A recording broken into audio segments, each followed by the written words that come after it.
दो ही देव अजय अमर हैं, एक हनुमान जी और भैरव जी महाराज, जो अदृश्य रूप में हमारे समक्ष रहते हैं और जो भैरव जी महाराज को काल भैरवाष्टमी पर बाबा की अखंड ज्योत जलाकर एक अनुष्ठान के रूप में 41 दिन का जो नियम, जो व्रत करता है, साधना करता है, श्री भैरव जी महाराज की कृपा उस व्यक्ति के जीवन में ऐसी होती है, कहते नहीं है जिसको बाबा के दरबार की, भगवान के दरबार की नौकरी मिल जाए उसे कहीं और नौकरी करने की जरूरत नहीं है। प्रेम से बोलो श्री बालाजी महाराज की जय। जो कि अभी 5 दिसंबर दिन मंगलवार को काल भैरवाष्टमी थी और आज हमारे यहाँ भी श्री रामदूत संकट मोचन बालाजी दरबार में एक छोटे से बच्चे ने, 14 वर्षीय बच्चे ने बाबा की अखंड ज्योत जलाई है और वह बच्चा 41 दिन बाबा की शरण में रहकर बाबा की साधना कर रहा है। प्रेम से बोलो श्री भैरव जी महाराज की जय।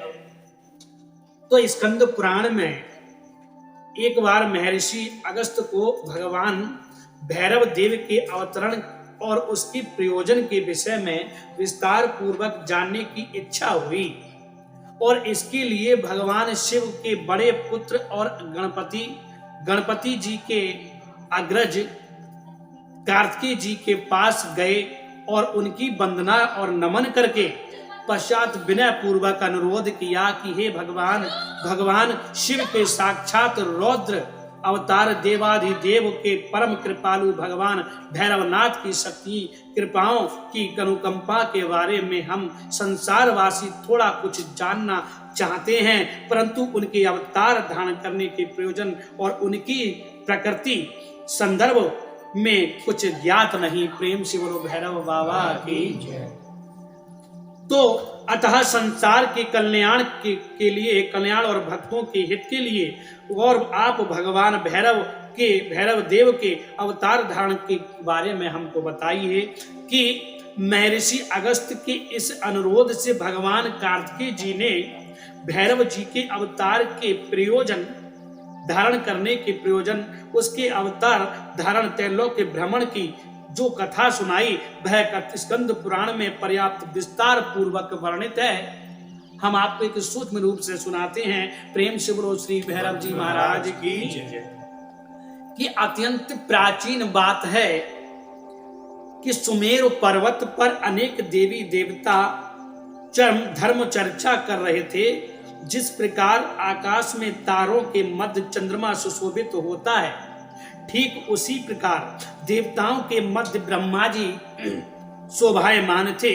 तो देवताओं को वहां विराजमान देखकर कुछ महान ऋषि और मुनि भी सुमेरु पर्वत पर जा पहुंचे। उन्होंने देवताओं को प्रणाम किया और वंदना करने के बाद अपनी शंका समाधान हेतु एक प्रश्न पूछा कि हे देवगणों, आप सभी में महान और हमारे लिए समान रूप से पूजनीय कौन है, यानी कि सबसे बड़ा कौन है, परंतु आप सब में बड़ा और सर्वशक्तिमान कौन है, तो हमें बताने की कृपा करें।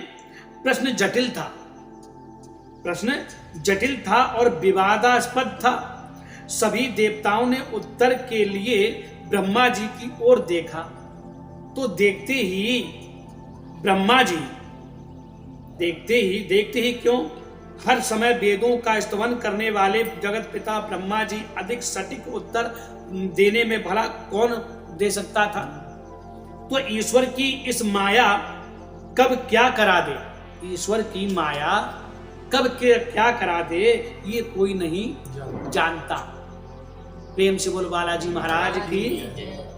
तो ब्रह्मा जी विष्णु महेश की त्रिमूर्ति में से एक होते हुए ब्रह्मा जी सटीक उत्तर देने में स्थान पर स्वयं को सबसे बड़ा बताने लगे। ब्रह्मा जी कहने लगे कि सबसे बड़ा तो मैं हूं, मुझसे बड़ा कोई नहीं। शायद रजोगुणों की अधिकता के कारण उस समय ब्रह्मा जी का विवेक शून्य हो गया। तो अहंकार अंधा होता है और क्रोध बहरा होता है। अहंकार अंधा होता है और क्रोध बहरा बहरा होता है। अहंकार से ग्रस्त व्यक्ति को अपने अतिरिक्त कुछ नजर नहीं आता और क्रोधित व्यक्ति किसी की कुछ सुनता नहीं। जिसको क्रोध आ रहा हो फिर वो सुनता किसी की नहीं। ऐसा ही इस समय हुआ कि अपने 5 मुखों से निरंतर वेदों को पढ़ने वाले और भगवान विष्णु की स्तुति करने वाले ब्रह्मा जी की सद्बुद्धि अहंकार के अंधेरे में डूबकर कुलसित हो गई और वे ऋषियों से बोले कि मैंने ही संपूर्ण सृष्टि उत्पन्न की है, मैं सृष्टि का निर्माण करता हूँ, मैं और निरंतर जीवों का निर्माण करता रहूंगा, अतः मैं ही सभी प्राणियों का पिता और सबसे बड़ा हूँ। यही नहीं, मैं स्वयं स्वयंभू हूँ, अर्थात मुझे उत्पन्न करने वाला कोई नहीं है, जबकि मैं सबको उत्पन्न करने वाला हूँ, अतः मैं ही सबसे बड़ा हूँ, इसमें कोई संदेह नहीं है। प्रेम से बोलो श्री भैरव जी महाराज की जय। तो ब्रह्मा जी उस समय ये भूल गए कि यदि वे सृष्टि के उत्पन्न करता हैं तो भगवान विष्णु सृष्टि संपूर्ण ब्रह्मांड का पालन पोषण करने वाले हैं और भगवान शिव संहार करने वाले हैं। भगवान विष्णु और शिव में कौन महान है ये तो विवाद का विषय है। भगवान विष्णु और शिव में कौन महान और बड़ा ये तो विवाद का विषय हो सकता है, परंतु ब्रह्मा जी तो महानता में इन दोनों से कम ही है। त्रैलोक्य के पालनकर्ता और संचालक भगवान विष्णु के आंशिक अंश रूप ऋतुराज, भगवान विष्णु के अंश रूप ऋतुराज, भगवान विष्णु के जो अंश रूप हैं वो हैं ऋतुदेव, ऋतुराज ऋतुदेव भी वहां देवताओं के मध्य उपस्थित हो गए। ब्रह्मा जी के गर्भ से भरे वचनों को सुनकर ऋतुदेव को क्रोध आ गया। उन्होंने ब्रह्मा जी से कहा, हे ब्रह्मा, तुम अज्ञान के वशीभूत होकर स्वयं को सर्वश्रेष्ठ बता रहे हो। सबसे बड़ा, अधिक शक्तिशाली और महान तो मैं हूं, जो संपूर्ण जगत के पालन और सृष्टि संचालक भगवान विष्णु की परम ज्योति और परम गति मैं हूं। संसार का पालन पोषण मेरे द्वारा होता है और मेरी प्रेरणा व इच्छा से ही तुम सृष्टि का निर्माण करते हो। जब ऋतुदेव की जब कृपा होती है तभी हमारे अंदर कुछ इच्छाएं जागृत होती हैं। अतः तुमसे श्रेष्ठ मैं हूँ, न मैं केवल तुमसे बड़ा हूँ महान हूँ, बल्कि सभी देवों में मैं श्रेष्ठ और अधिक शक्तिशाली हूँ। प्रेम से बोलो श्री भैरव जी महाराज की जय। तो योग माया का ये चमत्कार देखिए कि ये पर ब्रह्मा परमेश्वर की लीला थी कि योग माया का चमत्कार हुआ कि वह जिसकी किसी ने कल्पना तक नहीं की थी। जो चमत्कार हुआ जिसकी किसी ने कल्पना तक नहीं की थी कि परम ज्ञानी जगत पिता ब्रह्मा और ऋतुदेव बालकों की भांति लड़ने लगे आपस में कि मैं बड़ा और मैं बड़ा। वहां उपस्थित ऋषि मुनियों और देवताओं ने उन दोनों को समझाने की काफी चेष्टा की, परंतु दोनों स्वयं को बड़ा और अत्यंत सभी से छोटा सबको छोटा कहते रहे। और ये विवाद शांत नहीं हुआ तो देवताओं और ऋषियों ने उन्हें समझाया कि आपस में उलझने से कोई लाभ नहीं है। संसार के प्राचीनतम ग्रंथ चारों वेद ईश्वर द्वारा रचित हैं। अतः क्यों ना वेदों से ही इसका फैसला करा लिया जाए कि सभी देवताओं में कौन सर्वश्रेष्ठ है, सबसे बड़ा कौन है। तो वहां उपस्थित सभी देव और ऋषि मुनि वेदों के पास गए और वहां पहुंचकर ब्रह्मा जी एवं ऋतुदेव ने एक साथ स्तुति की कि आप ईश्वर द्वारा रचित धर्म के प्राप्त हो और आप ये बताएं कि आप सभी देवों में हम सब में सबसे ज्यादा शक्तिशाली कौन है। तो प्रथम वेद आदि ग्रंथ ऋग्वेद ने कहा कि जिस सत्य सनातन निराकार ज्योति पुंज से सभी का प्रादुर्भाव हुआ है और अंत में जिसमें सब कुछ समावित हो जाता है, वे भगवान रुद्र अर्थात शिव है। भगवान शिव ही एक परम सत्य, उनके समकक्ष कोई नहीं है। यजुर्वेद ने ऋग्वेद की बात का समर्थन करते हुए कहा कि संसार के सभी मनुष्य योग और तपस्या द्वारा जिसकी प्राप्ति के लिए सतत रूप से क्रियाशील होते हैं, वे एकमात्र भगवान शिव हैं। इसलिए भगवान शिव, भगवान भोले शंकर ही महादेव और सबसे बड़े देव हैं। प्रेम से बोलो श्री भैरव जी महाराज की जय।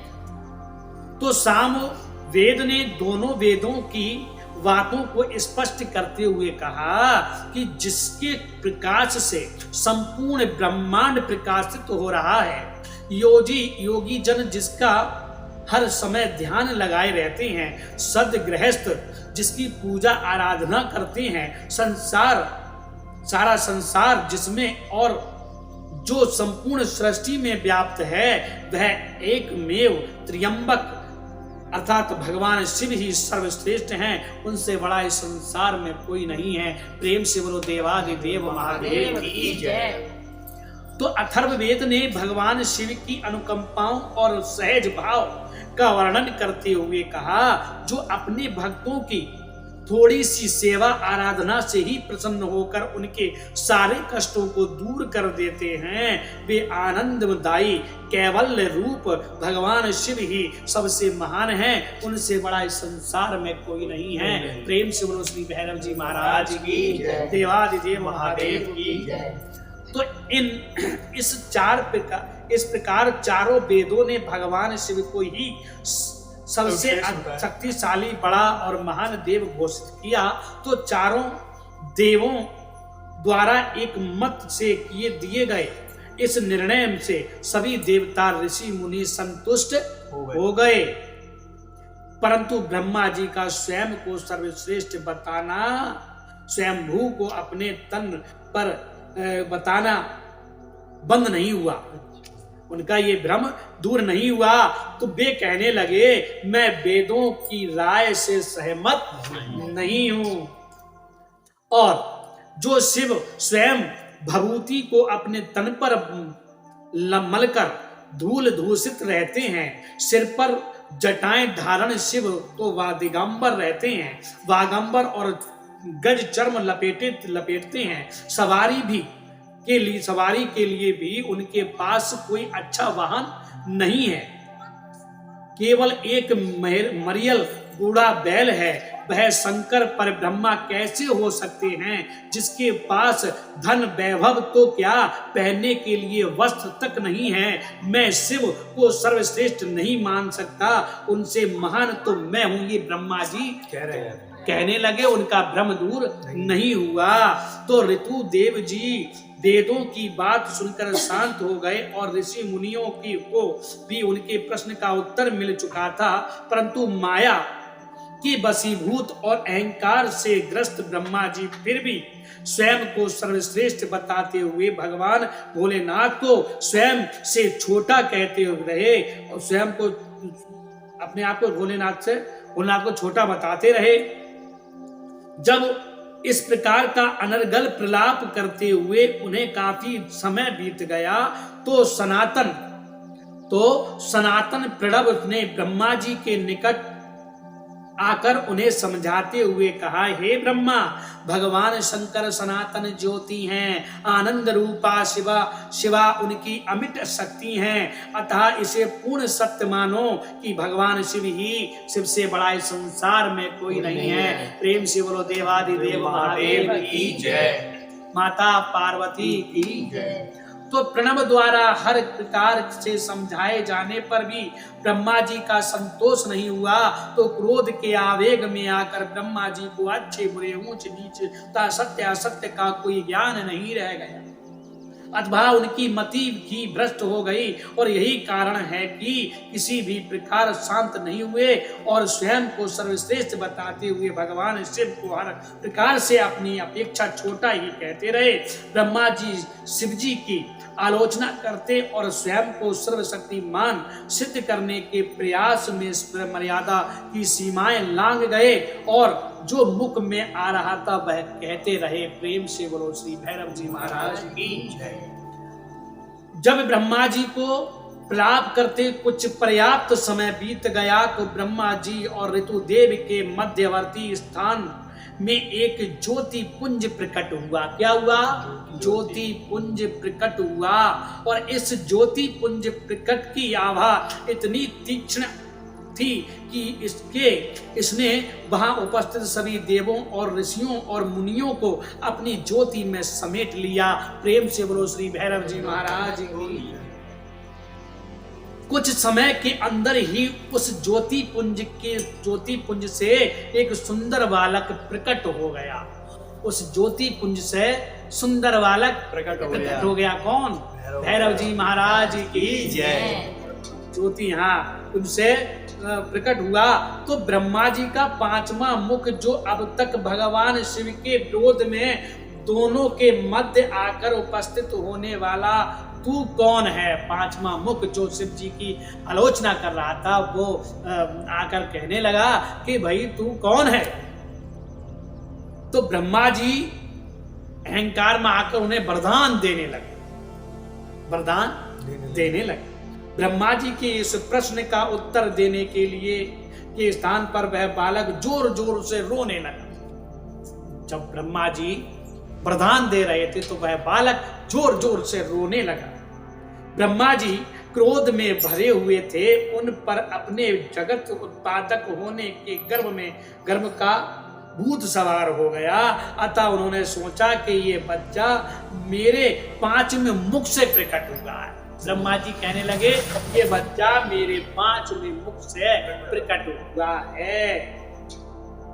और ब्रह्मा जी ने उस बालक की ओर देखते हुए कहा कि हे बालक, तू मेरे मुख से प्रकट हुए हो, और प्रकट होते ही रुदन मतलब रोने लगे, इसलिए मैं तुम्हारा नाम रुद्र रखता हूँ। भैरव जी का एक नाम रुद्र, कि मैं तुम्हारा नाम रुद्र रखता हूँ। किसने रखा? ब्रह्मा जी। अब तुम मेरी शरण में हो, मेरी शरण में रहो, रो मत, मैं तुम्हारी रक्षा करूंगा, तुम्हारा पालन करूंगा। कौन कह रहे हैं? ब्रह्मा जी कह रहे हैं उस बच्चे से। तो अपने मुख से उत्पन्न समझकर ब्रह्मा जी ने उस बालक को पर वरदानों की बौछार झड़ी लगा दी और अनेक वरदान दे डाले। अभी ब्रह्मा जी उसे वरदान पर वरदान दे ही रहे थे कि उस बालक ने एक पूर्ण वयस्क पुरुष का रूप धारण कर लिया। वो बच्चा जवान वयस्क हो गया, एक पुरुष बन गया और प्रकट हो गया। रुदन बालक वयस्क रूप में उत्पन्न हो गया। अतः उन्होंने सोचा कि ये बालक तो मेरे मुख से प्रकट हुआ है, और व्यस्त रूप में वरदानों को झड़ी लगाने लगे। वह व्यस्त रूप में धारण कर लिया। ब्रह्मा जी उस पूर्ण व्यस्क बन चुके व्यक्ति से बोले कि हे वत्स, तुम मेरे मुख से उत्पन्न होने के कारण संपूर्ण विश्व का भरण पोषण और करने में समर्थ हो। पूरे विश्व का भरण पोषण करने में समक्ष हो, इसलिए मैं तुम्हारे लिए तुम्हारा एक नाम भैरव रखता हूं, जो सबका भरण पोषण करता है।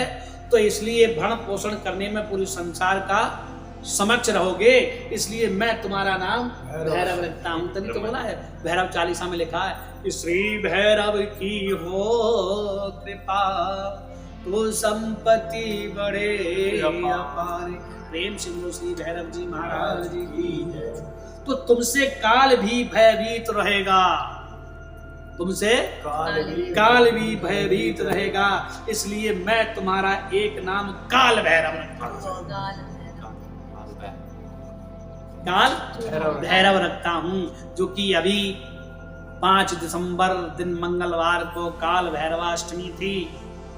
और आज हमारे यहाँ भी श्री रामदूत संकट मोचन बालाजी दरबार में एक छोटे से बच्चे ने, 14 वर्षीय बच्चे ने बाबा की अखंड ज्योत जलाई है और वह बच्चा 41 दिन बाबा की शरण में रहकर बाबा की साधना कर रहा है। तो वही काल भैरव जिससे भय भी काल भी कांप उठता है ना। तो तुम दुष्टों का दमन करते रहोगे, अतः संसार में तुम आमर्दक अर्थात दुष्टों के मर्दक नाम से भी पुकारे जाओगे। प्रेम से बोलो भैरव जी महाराज की जय। भैरव जी यहाँ पर एक ज्योति रूप में प्रकट हुए हैं बाबा के दरबार में, और इस ज्योति के दर्शन इन 41 दिनों में ज़्यादा से ज़्यादा जो भक्त करने आएंगे और इस ज्योति के दर्शन करने मात्र से ही समाज का कल्याण होने लगेगा, क्योंकि भैरव जी की वो अनुकंपा इस दरबार से जाएगी कि भगवान की कृपा भक्तों पर बरसने लगेगी। प्रेम से बोलो श्री भैरव जी महाराज की जय। तो ब्रह्मा जी से उसे बालक पर जो वरदानों की स्पर्शा करते हुए आगे बोले कि हे पुत्र, तुम थोड़ी पूजा आराधना से संतुष्ट होकर अपने भक्तों के पापों को और क्लेशों को पल भर में समाप्त कर दोगे। भैरव बाबा इतने सरल हैं कि भक्त की अपने भक्त की थोड़ी सी साधना से ही प्रसन्न हो जाते हैं। इन साधना से जरूरत नहीं, थोड़ी साधना से, मगर भाव और समर्पण के साथ। तो और इसलिए तुम्हारा 5वां नाम पाप भक्षक जगत में विख्यात होगा। पाप भक्षक भी कहा जाता है भैरव जी को। आज तुम आज से मुक्तिदायिनी काशीपुरी भगवान शिव की नगरी के अधिपति बनकर कालराज का पद प्राप्त करोगे। आज से काशी वासियों के पाप पुण्यों का लेखा जोखा त्रिचित्रगुप्त नहीं, तुम स्वयं रखोगे और उन्हें कर्मों के अनुसार दंड एवं पुरस्कार प्रदान करते रहोगे। काशी नगरी बाबा विश्वनाथ का भगवान शिव जी के सीधे अधिपत्य है। इस प्रकार ये वरदान देकर भी ब्रह्मा जी ने शिव जी का अपमान ही किया था। भैरव देव नामक ये दिव्य पुरुष जो अब तक ब्रह्मा जी से अनेक वरदान प्राप्त कर चुके थे, काशी नगरी के अधिपत्य की बात सुनते ही वह भड़क उठे। प्रचंड क्रोध से भरकर भैरव जी ने ब्रह्मा जी के पर हमला कर दिया और उन्होंने अपने तीक्ष्ण नाखूनों से ब्रह्मा जी का वह 5वां मुख काट डाला। प्रेम से बोलो श्री भैरव जी महाराज की जय। तभी से 4 रह गए। अतः तुम्हारे शरीर के जिस अंग ने शिव जी के प्रति अपराध किया उसे काट कर मैंने दंड दे दिया। भगवान ने कहा कि जिस मुख ने शिव जी का जो अपमान किया मैंने उसको काट कर उसे दंड दे दी। ब्रह्मा जी का कटा हुआ वह 5वां सिर भूमि पर पड़ा था। ब्रह्मा जी ने इस बात को मान लिया कि वह अभी तक भ्रम में थे। सबसे बड़े तो देव तो वास्तव में महादेव शिव ही हैं। अब ब्रह्मा जी सहित वहां उपस्थित सभी देवता और ऋषिगण भगवान शिव की स्तुति करने आराधना करने लगे। ब्रह्मा जी का भ्रम दूर और अहंकार मिट चुका था। वे अपने द्वारा किए हुए भगवान शिव के अपमान पर सच्चे हृदय से पश्चाताप करते हुए भांति भांति से भोले शंकर की स्तुतियां करने लगे और ब्रह्मा जी सहित सभी देव भगवान शिव को की स्तुतियां करते हुए जगतपति जगत पालक भगवान विष्णु भी वहां आ गए और वे भी सभी देवों ऋषि मुनियों के साथ शिव जी की वंदना करके स्तोत्र पढ़ने लगे और सभी देव ऋषिगण मुनि भगवान भोलेनाथ से वहां आने की प्रार्थना करने लगे। प्रेम से बोलो देवाधिदेव महादेव की जय। तो श्री भैरव जी महाराज की जय। तो ब्रह्मा जी द्वारा अहंकार में भरकर शिव जी की आलोचना करना भी शायद उन भोले भंडारी की लीला का कोई एक अंश था, क्योंकि भैरव के रूप में उत्पन्न होने वाला वह बालक कोई और नहीं, स्वयं भोलेनाथ शिव ही रौद्र रूप में 5वें अवतार था। ये भोलेनाथ के 5वें रुद्र अवतार हैं श्री भैरव जी महाराज। उन्होंने देवताओं से कहा कि आप अपने लोगों को जाकर अपने कार्यों को संभालें। भगवान भैरव जी शिव का ही अवतार हैं, परंतु उनका अवतार तो कभी कुछ समय पूर्ण ही पहले हुआ है और उसके लोक का निर्धारण नहीं हुआ, अतः वे सभी शिव के निकटतर सिर झुकाए खड़े थे। प्रेम से बोलो श्री भैरव जी महाराज की। इसलिए श्री भैरव जी को भगवान के रूप में स्वीकार किया जाता है कि दुनिया में दो ही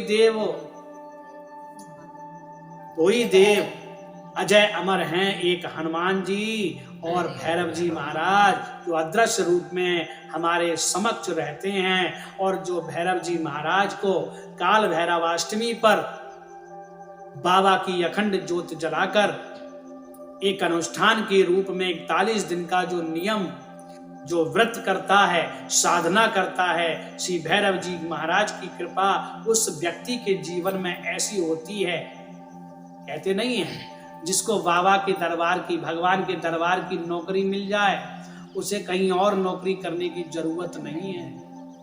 प्रेम से बोलो श्री बालाजी महाराज की जय।